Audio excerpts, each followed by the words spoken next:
Docteur Daniel Guggenheim, bonjour. Bonjour. Alors nous sommes mardi, non pas mercredi, mais comme je le disais à nos auditeurs tout à l'heure, eh bien, en raison des commémorations du Yom HaZikaron, demain notre émission sera consacrée donc aux souvenirs. Et aujourd'hui, donc nous avons devancé votre chronique hebdomadaire pour ne pas la rater, pour avoir la possibilité de dialoguer avec vous des problèmes économiques et en particulier aujourd'hui, après ce qui s'est passé dans le sud du pays au début de la semaine, eh bien, on voudrait essayer de mieux comprendre quelles sont les répercussions économiques et sociales, on va dire, de cette guerre, de ces 48 heures de conflit entre Israël et le Hamas. Il y a énormément, bien entendu, de questions autour des dédommagements, puisqu'on a vu les dégâts causés par les missiles palestiniens un peu partout dans le sud du pays. Il y a de nombreuses maisons, de nombreux appartements qui ont été très gravement endommagés. Et la grande question que l'on se pose, c'est combien tout cela va coûter, qui va payer et comment les familles qui ont été touchées par ces missiles vont pouvoir être dédommagées.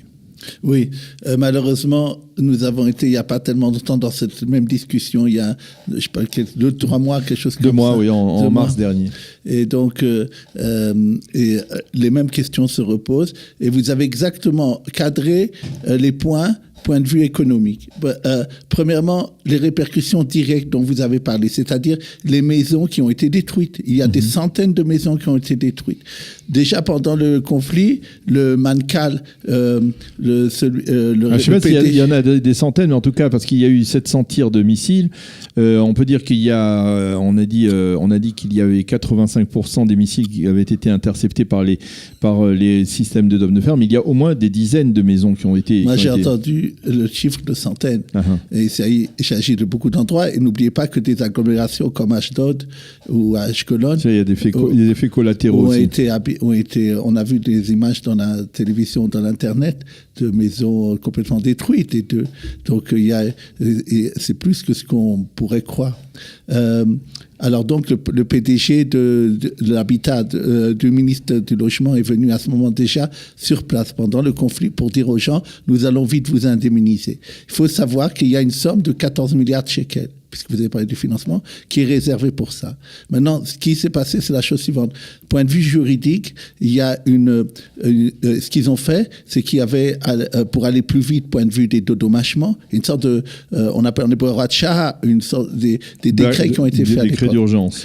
Mais est-ce que maintenant, vous savez qu'il y a à nouveau une nouvelle Knesset qui a été réunie, vous en avez sûrement parlé, et Gafni, qui est le chef de la commission des finances, qui a été nommé maintenant aussi, a dit qu'il avait déjà demandé à ce qu'au lieu que ça soit un décret d'ordre, ce qu'on a fait simplement de faire de ce qui a été jusqu'à mars, de le faire jusqu'à juin, de faire quelque chose de continu qui permettrait quelque chose de définitif qui permettrait dans des cas comme ça d'immédiatement indemniser.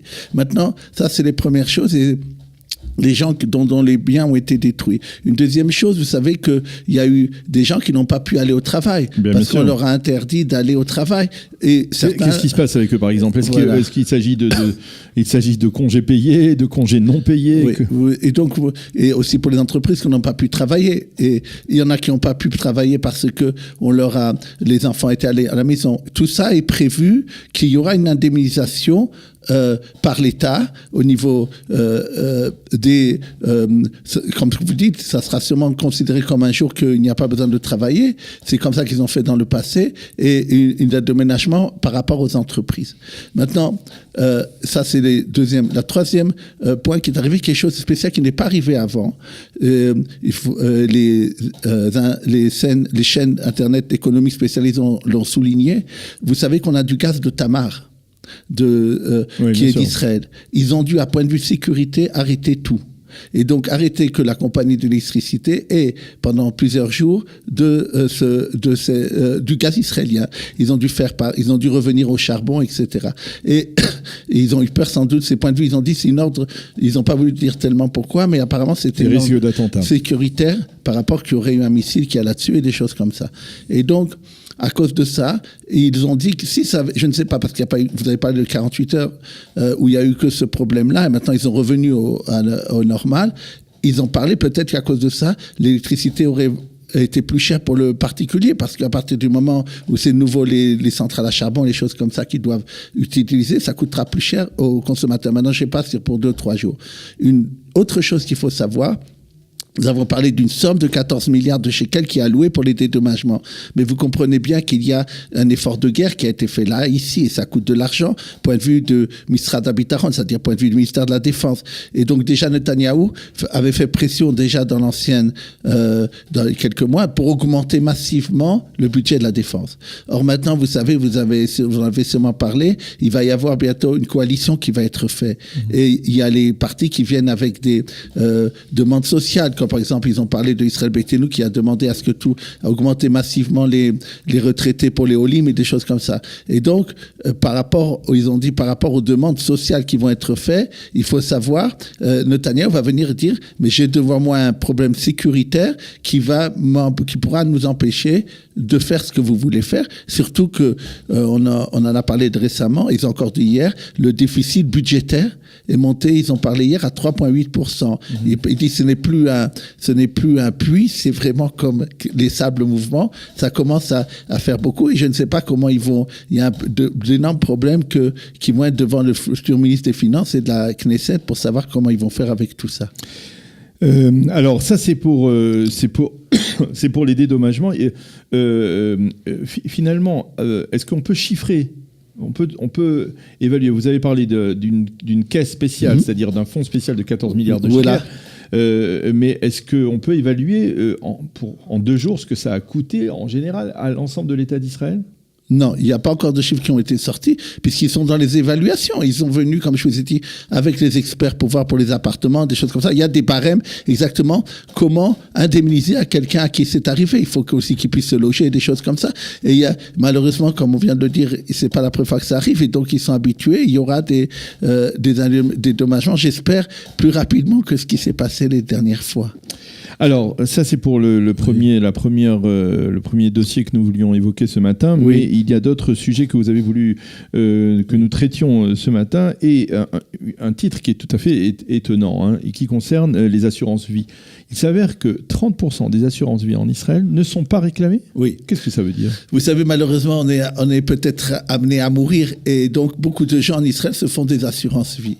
Il y a, au début de la création de l'État d'Israël, c'est-à-dire et après, dans les années 50, quand les lois ont été faites au niveau des assurances vie, le devoir de voir s'il faut payer était aux assureurs. C'est-à-dire, les assureurs, quand il y avait quelqu'un qui mourait, devaient chercher les héritiers et leur donner l'argent. Maintenant, il y a eu quelques années de cela, il y a eu un changement de loi qui a été fait à la faveur des compagnies d'assurance qui dit il faut plus que c'est les assureurs qui viennent essayer de trouver qu'est-ce que la loi a décidé par rapport à qui sont les héritiers de cette personne-là. C'est aux héritiers, avec tous leurs documents, de venir dire voilà, nous sommes héritiers, nous savons. Maintenant, comme vous le savez, peut-être certains ne savent pas que leurs proches avaient fait une assurance vie. Il y a énormément de choses. Et donc, c'est des chiffres qui ont été publiés il y a quelque chose de ça. Et à cause de cette situation, que 30% des sommes qui sont en assurance vie sont gardées, c'est les compagnies d'assurance. C'est énorme. Mais attendez, parce qu'il y a dans les assurances vie, et là j'essaye de préciser un peu, d'affûter un peu cette question, il y a dans les assurances vie, dans chacune assurance vie, il y a 2 composants à l'assurance vie. Il y a la composante retraite et la composante assurance vie, même en cas de décès, n'est-ce pas ? Est-ce que je me trompe ou... Mais attendez, moi je ne parle pas maintenant des retraites. Je parle des gens qui se font des assurances vie. Même quelqu'un qui ne travaille pas, quelqu'un qui veut s'assurer parce qu'il a de l'argent, mais il veut qu'au cas où ça craque, que sa famille ait quelque chose immédiatement à sa mort. C'est ça l'idée de l'assurance vie. Alors, ça, je parle. Les assurances, il peut y avoir aussi des gens qui font des assurances vie lorsqu'ils font des mashkantaot ou des choses comme ça, lorsqu'ils font des prêts ou des trucs de ce genre. Je parle du produit assurance vie, pas du produit retraite dont vous venez de vous parler, qui est aussi, j'ai déjà vu, malheureusement, en tant que des cas où les compagnies qu'on avait fait des retraites et des choses comme ça essayent aussi d'empêcher l'argent d'arriver aux héritiers. Mais c'est un point de vue de bureaucratie. Mais là, je parle des assurances de vie propres. Donc il y a effectivement une problématique. C'est tout à fait étonnant de constater un chiffre aussi important. Donc plus de 30% des assurances vie ne sont pas réclamées. Ceux qui peuvent être dans ce cas-là, eh bien sachent que c'est donc le devoir aux héritiers. Et alors ils pensent peut-être changer. S'ils ont fait cet article, c'est pour dire qu'il faudrait changer la loi et redonner maintenant la Reshut Shuk Ahon qui est chargée de défendre nos intérêts et de s'occuper des assurances, de changer la loi et de proposer que ça soit le devoir comme avant. Alors le dernier titre dont nous allons parler aujourd'hui concerne, on va dire, l'épargne. Et apparemment, le premier trimestre de l'année 2019 a été exceptionnellement bon pour l'épargne. Alors, qu'est-ce que ça veut dire? Et donnez-nous des chiffres pour essayer d'illustrer ce renouveau de l'épargne en Israël. Je vais tout de suite parler de votre question. Il y avait un dernier sujet d'une ligne que je voulais absolument parler. On avait parlé de ce sujet avant que ça soit fait. Maintenant, malheureusement, l'idée de Kahlon, quand il a fait le crédit, était de faire qu'il y ait de la concurrence et que c'est plus seulement les banques. À cause de ça, on va faire ce qu'on appelle un magar, un centre où tous ceux qui vont prêter de l'argent pourront voir. Qu'est-ce qui s'est passé dans la réalité? Dans le premier mois, il y a eu un article hier très intéressant qui a été fait d'après quelqu'un qui est dans les fers, c'est de dire les banques, maintenant, vous saviez, quand vous allez sur Internet ou des fois vous allez à la Caspomat, il y avait marqué, vous pouvez avoir 80 000 shekels en 1 minute. Vous savez ça? Vous vous rappelez de ce genre de choses? Ça n'existe plus. Les banques ont arrêté ça maintenant. Les banques sont devenues beaucoup plus difficiles parce qu'ils ont peur au quidam. Deuxièmement, les gens qui sont faibles ont encore plus de difficultés d'avoir des crédits et s'ils l'ont encore plus cher. Et c'est justement ceux qui étaient les plus riches qui maintenant sont privilégiés de crédits moins importants. Je ne pense pas que c'était l'idée de la réforme, et c'est important de le souligner que toujours, lorsqu'on fait une réforme, il faut voir quel est le but de cette réforme et est-ce qu'on y est arrivé ou pas. J'espère qu'il y aura des aménagements si ça continue comme ça. Maintenant, point de vue départ, très important de vous dire que on en a parlé ici, le dernier trimestre de 2018 et la fin, surtout de décembre, a été quelque chose en Israël et dans le monde, et surtout en Israël, catastrophique. À tel point que vous avez peut-être vu, vous, je pense que vous avez une retraite, vous recevez une fois par quelques mois et là par an, vous avez vu, peut-être vous avez moins d'argent l'année dernière. Nous avions parlé, il y avait un problème, mais il a été exagéré par les marchés financiers pour plusieurs raisons qu'on ne reviendront pas, et surtout en Israël. Et alors, il y a eu quelque chose qui s'est passé jusqu'à avril compris, parce que maintenant, en mai, ils commencent à faire quelque chose d'exceptionnel qu'on n'a pas vu des années. C'est normal, parce que ça avait tellement baissé l'année dernière. Alors, il y a eu une reprise. Les gens doivent savoir qu'ils sont dans tous ces produits-là. Ce qu'on appelle les coupons de gamel, les caisses de retraite, la retraite, les polices anti-sarah, les polices d'assurance, toutes ces choses-là. Il faut que vous sachiez que si vous n'avez pas eu depuis le début de l'année, je parle, 5 ou 6%, ce qui est énorme, vous n'avez pas bien fait. Donc, c'est très important. Maintenant, la question à 1 million, est-ce que ça va continuer ou pas? Il y a eu d'ailleurs, hier, il y avait des flottements dans le marché. Il faut voir à long terme ce qui arrive. Je ne pense pas que les chiffres de 4 premiers mois vont durer toute l'année. Ça serait trop beau. Mais on verra. Bon, eh bien, en tout cas, voilà une bonne nouvelle, une nouvelle encourageante pour terminer cette chronique économique que vous nous présentez chaque semaine, Dr Daniel Guggenheim, exceptionnellement aujourd'hui, mardi, en raison bien entendu donc des commémorations du Yom HaZikaron. Merci beaucoup d'être venu, d'avoir fait le déplacement encore aujourd'hui.